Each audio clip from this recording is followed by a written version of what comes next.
नमस्कार। आज हम एक ऐसी सोच पर गहराई से बात करने वाले हैं जो बहुत उम्मीद देती है। हम्म।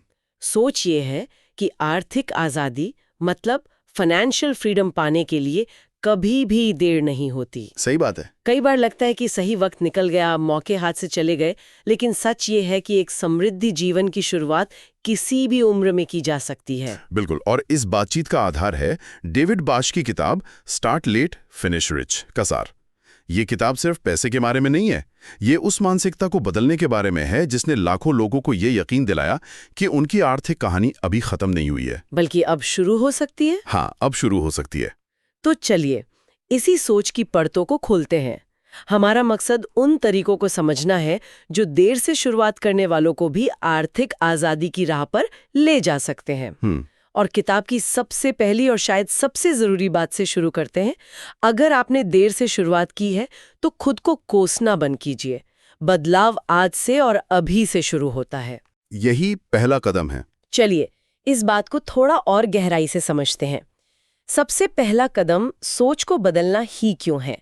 अक्सर लोग सीधे एक्शन प्लान यानी कि कहाँ इन्वेस्ट करें या पैसे कैसे बचाएं इस पर कूदना चाहते हैं। लेकिन किताब कहती है पहले अपनी मानसिकता ठीक कीजिए। ये इसलिए सबसे जरूरी है क्योंकि जब तक हम अतीत के बोझ तले दबे रहेंगे, हम आगे का सफर शुरू ही नहीं कर सकते। मन में अगर यही चलता रहेगा कि काश मैंने 10 साल पहले शुरू किया होता या मैंने कितनी गलतियां की, तो हमारी सारी एनर्जी वहीं बर्बाद हो जाएगी। किताब कहती है कि खुद को माफ करना और ये स्वीकार करना कि हाँ, मुझसे देर हुई, लेकिन अब मैं यहां से आगे बढ़ूंगा, ये पहला और सबसे शक्तिशाली कदम है। ये सुनना आसान है पर करना मुश्किल। लोग अक्सर सोचते हैं कि पैसा कमाने का मतलब है अच्छी नौकरी, बड़ी सैलरी, लेकिन किताब पैसे को एक अलग नजरिए से देखती है, आज़ादी के एक साधन के तौर पर। इसका क्या मतलब है? इसका मतलब है कि असली आज़ादी तब है जब जिंदगी के फैसले लेने की ताकत अपने पास हो, ना कि हम अपनी ज़रूरतों के गुलाम हों। अच्छा। जब तक हम पैसों पर काबू नहीं पाते, पैसा हम पर काबू रखता है। हम वो नौकरी करने पर मजबूर होते हैं जो हमें पसंद नहीं, उन हालातों में फंसे रहते हैं जिनसे हम निकलना चाहते हैं।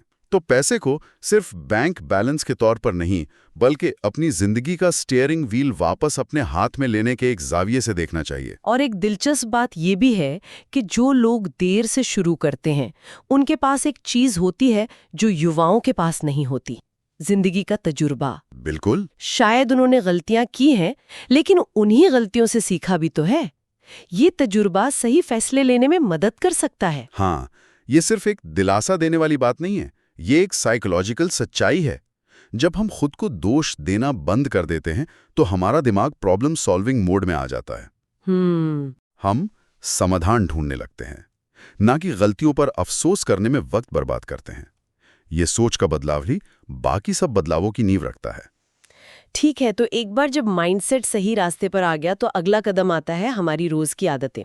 मुझे किताब का एक कॉन्सेप्ट बहुत दिलचस्प लगा, लैटे फैक्टर। ये सिर्फ कॉफी के बारे में तो नहीं है? नहीं नहीं, बिल्कुल नहीं। ये उन सभी छोटे छोटे अनजाने खर्चों के बारे में है जिन पर हम ध्यान नहीं देते। जैसे रोज की महंगी कॉफी, बाहर से खाना मंगवाना, वो ऑनलाइन सब्सक्रिप्शन जो हम इस्तेमाल भी नहीं करते। हर खर्च अपने आप में बहुत छोटा लगता है, 100-200 रुपए का ही तो है। लेकिन जब आप महीने के आखिर में इनका हिसाब लगाते हैं तो पता चलता है कि हजारों रुपए यूं ही चले गए। ये एक साइकोलॉजिकल ट्रैप है, क्योंकि हमारा दिमाग छोटे खर्चों को नजरअंदाज कर देता है। तो क्या इसका मतलब है कि हमें अपनी जिंदगी की छोटी छोटी खुशियों को भी छोड़ देना चाहिए? नहीं, इसका मतलब ये नहीं है। इसका मतलब है जागरूक होना, ये समझना कि आपका पैसा जा कहाँ रहा है। अच्छा। एक बार जब आपको पता चल जाएगा कि आप हर महीने 5,000 रुपए ऐसी चीजों पर खर्च कर रहे हैं जो आपके लिए उतनी मायने नहीं रखती, तो आप उस पैसे को एक बेहतर जगह जैसे अपनी बचत या निवेश में लगा सकते हैं। ये कंट्रोल वापस अपने हाथ में लेने जैसा है। और इसी कंट्रोल से जुड़ी एक और शक्तिशाली आदत है पे योरसेल्फ फर्स्ट, यानी सबसे पहले खुद को भुगतान करें। सुनने में तो बहुत अच्छा लगता है, लेकिन असलियत में ये मुश्किल हो सकता है। हाँ, हो सकता है। जब महीने के आखिर में गुजारा करना मुश्किल हो, तब कोई सबसे पहले भुगतान कैसे कर सकता है? क्या किताब इसके लिए कोई व्यवहारिक तरीका बताती है? हाँ, और तरीका बहुत ही कारगर है। अपने सिस्टम को ऑटोमेटिक बनाइए। ऑटोमेटिक? हाँ, ये इच्छा शक्ति या अनुशासन का खेल नहीं है, ये सिस्टम का खेल है।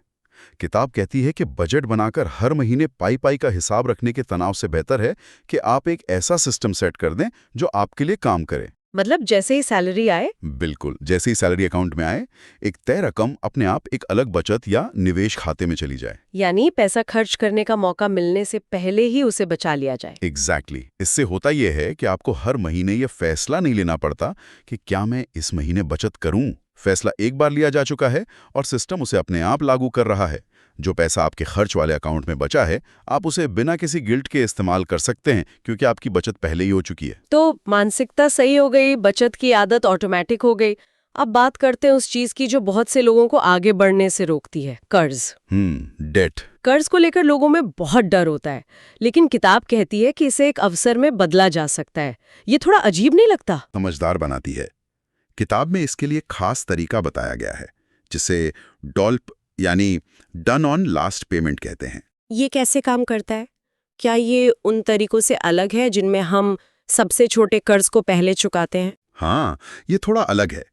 इसे ऐसे समझिए जैसे आप एक नाव से पानी निकाल रहे हैं जिसमें कई छेद हैं। आपको सबसे पहले उस सबसे बड़े छेद को बंद करना होगा जहां से सबसे ज्यादा पानी अंदर आ रहा है। मतलब सबसे ज्यादा ब्याज वाला कर्ज? बिल्कुल।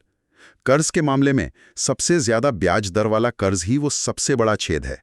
ये आपके पैसे को सबसे तेजी से खत्म कर रहा है। तो डॉल्प तरीका कहता है कि अपनी सारी अतिरिक्त रकम उस सबसे ज्यादा ब्याज वाले कर्ज को चुकाने में लगाइए, जबकि बाकी कर्जों का सिर्फ मिनिमम पेमेंट करते रहिए। इससे फायदा क्या होता है? सबसे बड़ा फायदा यह है कि आप ब्याज पर सबसे ज्यादा पैसा बचाते हैं।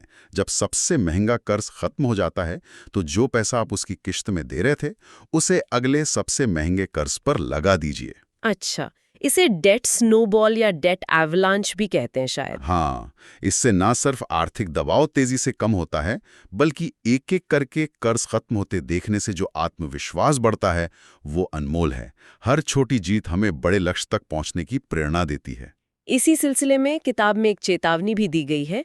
कुछ non profit debt counselling agency से सावधान रहने को कहा गया है। ऐसा क्यों? क्योंकि कई बार नॉन प्रॉफिट का लेबल सिर्फ एक छलावा होता है। उनमें छिपी हुई फीस हो सकती है या वे आपको ऐसे समाधान दे सकते हैं जिनसे उन्हें फायदा हो, आपको नहीं। किताब इस बात पर जोर देती है कि अपने पैसों का कंट्रोल अपने हाथ में रखें। दूसरों पर पूरी तरह निर्भर होने के बजाय खुद अपनी रिसर्च करें और अपनी योजना बनाएं। कर्ज से निकलना सिर्फ एक मैथमेटिकल प्रोसेस नहीं है, ये अपनी आर्थिक शक्ति को वापस पाने की यात्रा है। तो एक बार जब कर्ज का बोझ हल्का होने लगता है और हमारे पास हर महीने कुछ अतिरिक्त पैसा बचने लगता है, तो अगला सवाल ये होता है कि इस पैसे का सबसे अच्छा इस्तेमाल क्या है? सही कहा। यहीं से दौलत बनाने का असली सफर शुरू होता है। बिल्कुल। और यहाँ किताब का नजरिया बहुत साफ है। सिर्फ बचत करना काफी नहीं है, आपको अपनी आमदनी भी बढ़ानी होगी। कई लोग ये सोचकर रुक जाते हैं कि मैं तो बस इतना ही कमा सकता हूँ। किताब इस सोच को चुनौती देती है। वो कहती है कि सीमाएं हमारे दिमाग में होती हैं। लेकिन अपनी 9 to 5 की नौकरी के साथ कोई आमदनी कैसे बढ़ा सकता है? इसके कई रास्ते सुझाए गए हैं। पहला तो अपनी मौजूदा नौकरी में ही है, प्रमोशन के लिए बात करना, नई स्किल सीखना जिससे आपकी वैल्यू बढ़े। ठीक है। इसके अलावा साइड प्रोजेक्ट्स या फ्रीलांसिंग के बारे में सोचना। किताब में कुछ दिलचस्प आइडिया दिए गए हैं, जैसे अपनी नौकरी छोड़े बिना अपना छोटा सा बिजनेस शुरू करना, या घर का पुराना सामान ईबे जैसे प्लेटफॉर्म्स पर बेचकर शुरुआती पूंजी जुटाना। ये सब छोटे कदम हैं जो लंबी अवधि में बड़ा फर्क डाल सकते हैं। और जब पैसा आने लगे तो उसे निवेश करने की बात आती है। यहाँ मुझे एक बात बहुत दिलचस्प लगी कि आपकी जिंदगी दिलचस्प होनी चाहिए, आपका निवेश उबाऊ होना चाहिए। हाँ। हम हमेशा सुनते हैं कि निवेश में रोमांच होता है, लेकिन ये नजरिया तो बिल्कुल उल्टा है। इसका असल में क्या मतलब है? इसका मतलब है कि निवेश को जुए की तरह ना देखें। रोज रोज बाजार के उतार चढ़ाव पर नजर रखना, आज खरीदना कल बेचना, ये सब रोमांचक लग सकता है, लेकिन ये तनावपूर्ण है और अक्सर नुकसानदेह भी। बोरिंग निवेश का मतलब है एक सरल, ऑटोमेटेड और लंबी अवधि की रणनीति, जैसे इंडेक्स फंड में नियमित रूप से निवेश करना और उसे सालों तक भूल जाना। ये तरीका शायद आपको दोस्तों के बीच सुनाने के लिए कोई रोमांचक कहानी न दे, लेकिन ये लंबी अवधि में दौलत बनाने का एक सिद्ध तरीका है। इसी लंबी अवधि की रणनीति से जुड़ा एक बड़ा कदम है घर का मालिक बनना। कई लोग कहते हैं कि आजकल घर खरीदना एक बोझ है और किराया देना ज्यादा बेहतर है। किताब इस बारे में क्या कहती है? किताब घर खरीदने को दौलत बनाने का एक बहुत महत्वपूर्ण स्तंभ मानती है। अच्छा। तर्क सीधा है। जब आप किराया देते हैं तो वो पैसा आपके मकान मालिक की संपत्ति बनाता है। वो पैसा आपके पास कभी वापस नहीं आता। लेकिन जब आप होम लोन की ईएमआई चुकाते हैं तो उसका एक हिस्सा आपके घर में आपकी हिस्सेदारी यानी इक्विटी को बढ़ाता है। हर महीने आप अपनी संपत्ति का एक छोटा सा टुकड़ा खरीद रहे होते हैं। लेकिन होम लोन तो 20-25 साल का एक बड़ा कमिटमेंट होता है। लेकिन किताब ये भी बताती है कि सही योजना से होम लोन को जल्दी चुकाकर लाखों रुपए का ब्याज कैसे बचाया जा सकता है। कैसे? जैसे साल में एक अतिरिक्त किश्त देना या हर महीने थोड़ी ज्यादा रकम चुकाना। और बात सिर्फ अपना घर खरीदे तक सीमित नहीं है। किताब ये भी सुझाव देती है कि वीकेंड पर समय निकालकर भी रियल एस्टेट में निवेश शुरू किया जा सकता है, छोटे पैमाने पर। वीकेंड पर रियल एस्टेट में निवेश, ये कैसे मुमकिन है? इसका मतलब है कि आपको full time real estate agent बनने की जरूरत नहीं है। आप छोटी प्रॉपर्टी से शुरुआत कर सकते हैं जिसे मैनेज करना आसान हो। वीकेंड्स पर रिसर्च करके सही लोकेशन ढूंढकर एक छोटी प्रॉपर्टी खरीदी जा सकती है, जिससे किराए के रूप में एक अतिरिक्त आमदनी शुरू हो सके। ये एक दिलचस्प सोच है। महत्वपूर्ण ये है कि हम ये समझे कि दौलत बनाना सिर्फ बचत या ज्यादा कमाने तक सीमित नहीं है। ये अपने पैसे को सही जगह काम पर लगाने के बारे में है। ये पूरी प्रक्रिया काफी लंबी और मेहनत वाली है। तो अब बात करते हैं बड़ी तस्वीर की। ये सब हम सिर्फ अपने लिए तो नहीं कर रहे हैं। किताब का एक अध्याय कहता है, आपने देर से शुरुआत की लेकिन आपके बच्चों को ऐसा करने की जरूरत नहीं है। ये एक बहुत गहरी बात है। बिल्कुल, ये एक विरासत बनाने जैसा है। पैसे की नहीं बल्कि वित्तीय ज्ञान की विरासत। सही कहा। अगर हमने देर से सीखा तो हमारी जिम्मेदारी बनती है कि हम अपने बच्चों को ये ज्ञान जल्दी दें। उन्हें बचपन से ही बचत का मतलब समझाना, खर्च पर नियंत्रण रखना सिखाना और पैसे की अहमियत बताना, ये उन्हें एक ऐसा तोहफा देने जैसा है जो जिंदगी भर उनके काम आएगा। और जब आर्थिक स्थिरता आने लगे तो किताब समाज को वापस देने की बात भी करती है। इसका क्या महत्व है? इसका बहुत गहरा मनोवैज्ञानिक महत्व है। जब हम सिर्फ अपने लिए पैसा जमा करते रहते हैं तो एक समय के बाद वो खोखला लगने लगता है। लेकिन जब हम अपनी क्षमता के अनुसार दान करते हैं, किसी सामाजिक काम में मदद करते हैं या किसी जरूरतमंद की सहायता करते हैं तो हमें एक उद्देश्य और संतोष का एहसास होता है। ये हमें हमारे पैसों से एक गहरा रिश्ता बनाने में मदद करता है और हमें याद दिलाता है कि पैसा अपने आप में मंजिल नहीं है, बल्कि एक बेहतर जिंदगी और बेहतर समाज बनाने का एक जरिया है। तो इस पूरी यात्रा को पटरी पर रखने के लिए क्या कोई तरीका है जिससे हम अपनी प्रगति को माप सकें?